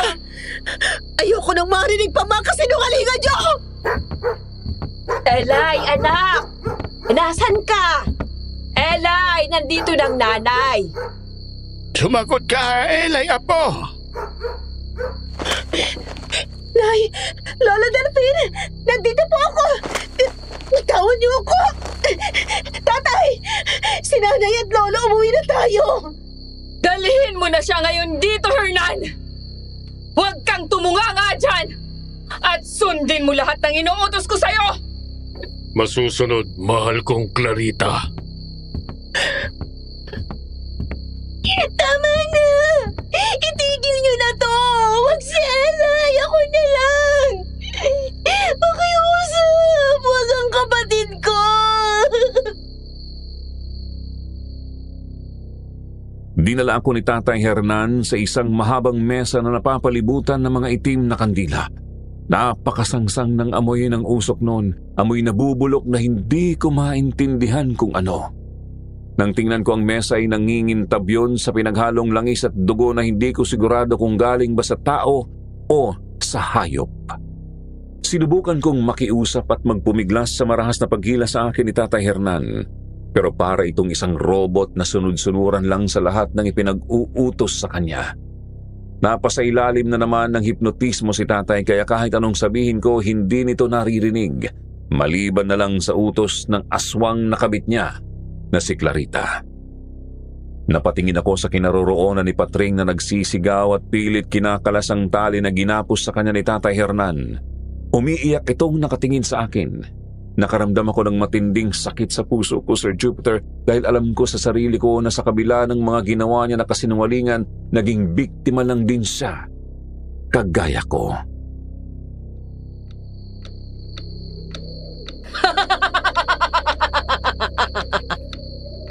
Sa wakas, matutupad ko na ang matagal kong pinaplano. At ikaw, Eli, ang pinakamahalagang sangkap para mangyari yon. Huwag na si Ella, ayoko na lang. Hindi maaari. Dahil dugo lang ng isang purong tao ang kailangan ko. Napakabango ng dugo mo, Iha. Ang ganda at kabataan mong yan ay mapapa sa akin din. Isang walang hanggang buhay at pagbabalik ng lahi ng mga aswang. Yun ang hindi ko hayaang mangyari, Clarita! Halimaw ka, Clarita! Pakawalan mo ang anak ko! Lolo Delphine, Nanay. At ano naman ang magagawa ng isang matandang bulag na kagaya mo? Kung nakaya ko noon na ubusin ang mga kalahi mo, ay kaya ko din gawin ngayon yon. Noon yun, Delphine. Pero hindi na ngayon. Dahil wala nang bisang langis na ginamit mo para ubusin kami. Mga walang kwentang mga tao. Hindi ako papayag na hindi ako makapaghiganti sa inyo. Uubusin ko din kayong lahat! Hindi ka magtatagumpay sa mga binabalak mo, Clarita. Hindi kailanman magwawagi ang kasamaan sa kabutihan.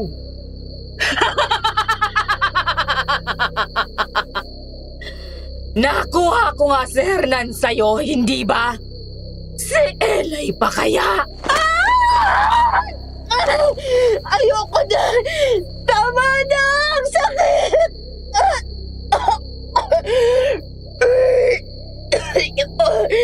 Nanay! Lolo! Ang sakit po ng balat ko! Para po ako sinusunog!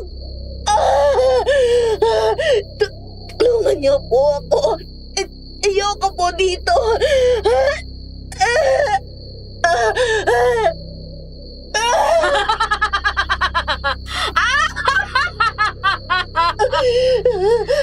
Kung ginamit niyo ang langis para sa proteksyon at babala, gagamitin ko naman ito laban sa inyo! Ang itim na orasyon at ang langis na hinaluan ng dugo ng mga aswang. Sa pamamagitan ng mga ito, ay may babalik kong muli ang lahi namin. At ang dugo ni Eli at walang hanggang kabataan ay mapapasa akin! Sangue setulium, pertenubrazom invocationem, Zenos asvangorum, resurgete sombres, atertam juventutem mie concedete, ot carum ianum quam asat, et animam Diyos ko, kayo na pong pangalan sa anak ko. Diyos ko. Andagan mo ang loob mo, Esmeralda. Kailangan nating makalapit sa kanya bago pa mahuli ang lahat. Kailangan nating maisaboy sa kanya ang dalisay na langis na walang bahid ng dugo ng kasamaan. Nawala ng bisa ang mga naunang langis dahil hindi na ito puro. Kinasangkapan niya si Hernan para bigyan ng dungis ang langis. Ako na lang po, Lola Delphine. Nani Esmeralda, kalagan niyo po ako. Bago pa makumpleto ang orasyon, kailangan makalapit na ako sa kanya. Ayoko pa mawala si Eli. Siya nagparamdam sa akin kung paano mabuhay ng normal. Tanging sigaw at iyak na lang ang nagawa ko noon, Sir Jupiter. Sobrang sakit ng nararamdaman ko sa mga oras na yun, para akong sinusunog ng buhay. Ang hapdi sa balat ko ay sumasagad sa laman hanggang sa mga buto ko. Bawat patak ng kumukulong langis na may halong dugo na dumadampi sa katawan ko ay parang unti-unting hinihigop nito ang lakas ko. Nang hihina at hilong-hilo na ako ng mga sandaling yun at pakiramdam ko anumang oras ay bibigay na ang katawan ko. Napatingin ako sa gawin ni na Lolo Delfin at nakita ko si Nanay Esmeralda na kinakalagan ng pagkakagapos ni Patring. Nang tuluyan siyang makawala, nakita kong kinuha niya ang boteng alam kong may lamang langis. Dahan-dahan siyang lumapit kay Clarita na patuloy rin sa pag-oorasyon. Nagtagpo ang mga mata namin ni Patring at doon lihim akong napaiyak. Dahan-dahan akong umiling sa kanya dahil alam ko kung ano ang balak niyang gawin. Alam ko kung ano ang gusto niyang mangyari, pero ayokong pati siya madamay pa. Sa nanlalabong mga mata ay napalingon din ako saglit kay Tatay Hernan. Nakatayo lang siya roon, tulala at hindi makagalaw na parang wala sa sarili. Pero sa kabila ng malamig at walang emosyon niyang mukha ay may nakita akong tumutulong luha sa gilid ng mga mata niya at doon ko tuluyang naramdaman ang bigat ng lahat. Malapit na! Malapit na! Hindi ka magtatagumpay! Hindi ko hahayaan na masaktan mo pa silang muli! Umalis ka dito, Patring! Dahil sisirain mo lang ang orasyon ko! At anong gagawin mo, ha? Hindi mo ko kayang kalabanin! Katulad ka din ng mga taong yan na walang kwenta! Kayong lahat! Kinuha niyo ang buhay na dapat para sa akin! Ang mga magulang ko! Si Hernan! Lahat kayo pagbabayarin ko! Isinusumpa ko na lahi na lang ng mga aswang ang mananaig! Tapos ng pagpapahirap mo sa amin, Nay! Ah! Ano yan? Ilayo mo sa akin yan, Patring! Ang balat ko nasusunog! Ang langis na yan ang puputol sa kasamaan mo, Clarita! Hindi! Hindi ako makakapayag! Magbabayad kayong lahat! Tama ng pagpapahirap mo sa amin! Ito ang nararapat sa'yo! Anak! Huwag mong gawin sa nanay ito! Ayaw mo bang magsama tayo ng habang buhay? Mas nanaisin ko pang mabuhay nang wala ka kaysa mabuhay na kasama ka kung kapalit naman ito ay walang hanggang kasamaan! Wala kang utang na loob! Sinaboy ni Patring ang lamang langis ng bote sa katawan ni Clarita saka binasag ang bote at itinarak sa kanyang laman ng mga basag na bubog. Unti-unting bumalik sa normal ang anyo ni Clarita. Nawala ang kabataan nito't napalitan ng matinding katandaan. Ang dati niyang itim na buhok ay biglang pumuti. Hindi nagtagal nasunog ang kanyang balat hanggang sa tuluyan na siyang maging abo. Dahil sa may dugo din ng aswang si Patring, ang natapong langis sa balat niya ay nag-iwan ng marka. Marka na hindi na maaalis pa habang buhay.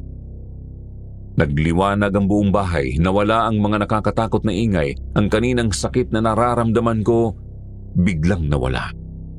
Sa pagkamatay ni Clarita ay nawala ang sumpa kay Lolo Delfin at ang bisa ng hipnotismo kay Tatay Hernan. Pero sa kabila noon, hindi na muli pang maibabalik ang mga bagay na nagkaroon na ng lamat. Parang hindi ko naramdaman ang panghihina na nararamdaman ko kanina, kaya mabilis akong nakalapit kay Patring at lumuhod sa harapan niya.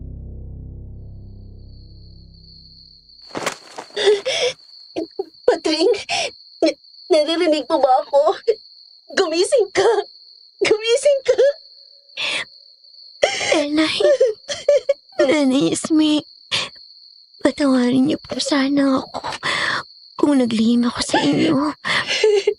Mahal na mahal kita, Elay. Hindi lang bilang isang kaibigan, kundi bilang isang kapatid. Sana mapatawad mo ako. Pinatatawad na kita. Hindi mo ginusto mga nangyari sa akin. Katulad ko, isa ka din sa naging biktima. Alam kong ginawa mo lang lahat ng yon para sa ikabubuti ko. Salamat sa ginawa mo sakripisyo para mailigtas ako, Patrick. Salamat sa Diyos at ligtas na kayo mga anak. Wala kang kasalanan, Patring. Salamat sa pagprotekta mo kay Eli. Tapos na. Wala nang sakit at paghihirap. Ang sumba ay natapos na. Sa hinaba-haba ng panahon, ay sa wakas, nakita ko ding muli ang liwanag na matagal nang ipinagkait sa akin. Masaya po ako na nakakakita na kayo ulit, Lolo. Mabuti pa siguro kung bumalik na tayo sa kubo. Kailangan ng magamot ni Patring at kailangan mo din ng pahinga, anak. Magiging maayos lang po siya, Nay. Huwag kang mag-alala, Elaya po. Ako na ang bahalang gumamot sa kanya. Halina kayo at dalhin na natin siya sa kubo. Ako na po magbubuhat sa kanya.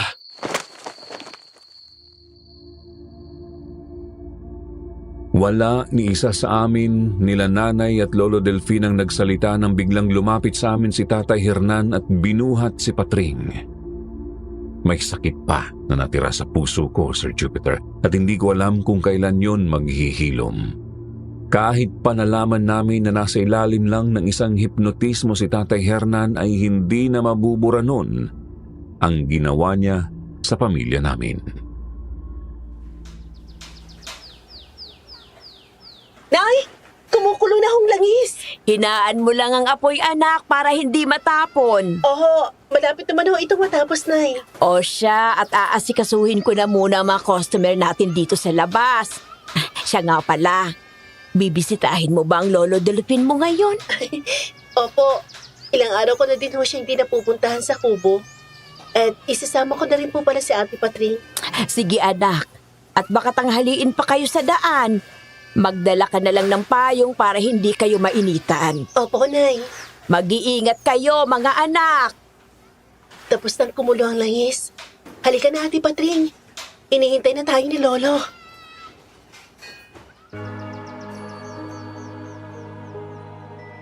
Bumalik ang sigla sa lugar namin, pero hindi sa aming pamilya. Naalala na ni Tatay Hernan ang lahat ng nagawa niya nung nasa ilalim pa siya ng hipnotismo. Humingi siya ng tawad sa amin lalo na kay Nanay. Pero hindi na muli pang bumalik sa dati ang pamilyang punong-puno ng sigla at pagmamahal noon. Umalis si Tatay, dala ang mga alaala ng kahapon. Hindi ko masisisi ang Nanay Esmeralda ko kung hindi pa niya kayang magpatawad at tanggapin muli si Tatay sa buhay namin. Dahil maski ako, hindi ko pa makita ang dahilan na patawarin siya. May takot pa din kasi ako dito sa puso ko na baka maulit yung nangyari. Yung muli niyang pagtalikod sa amin na pamilya niya dahil lang sa isang babae. Lumipas pa ang ilang buwan at marami pa ang nagbago. Iniwan na din kami ni Lolo Delfin. Nagkasakit po ito at tuluyan ang namaalam sa mundo. Binilin din niya na kung maaari ay sa likod na lang ng kubo niya ay doon namin sa ilibing kasama ang pinakamamahal niyang si Lola Adelia. Habang si Patring naman ay hindi na siya bumalik pa sa dati. Yung Patring na madaldal, maingay, masigla na nakilala at naging kaibigan ko, hindi na ito pala salita at lagi na lang nasa malayo ang tingin. At ang mga marka sa balat nito ay hindi na din nawala kahit anong pahid pa ng langis ang gawin namin. Ito ang nagsilbing paalala kung ano ang nangyari sa kanya at kung saan siya nagmula. May kanya-kanya kaming mga sugat, Sir Jupiter. Hindi man yun tuluyang napagaling ng kumukulong langis ay umaasa ako na balang araw ang mga sugat na ito ay maghihilom din. At sa pagkamatay ng kabit ni Tatay, huminto ang pagkulo ng langis at hindi na din ito kusang kumukulo kahit hindi pa ito naisasalang sa mainit na apoy. Hanggang dito na lamang po, ito po si Eli at ito ang aking kwentong Takip Silim. Maraming salamat po sa pakikinig.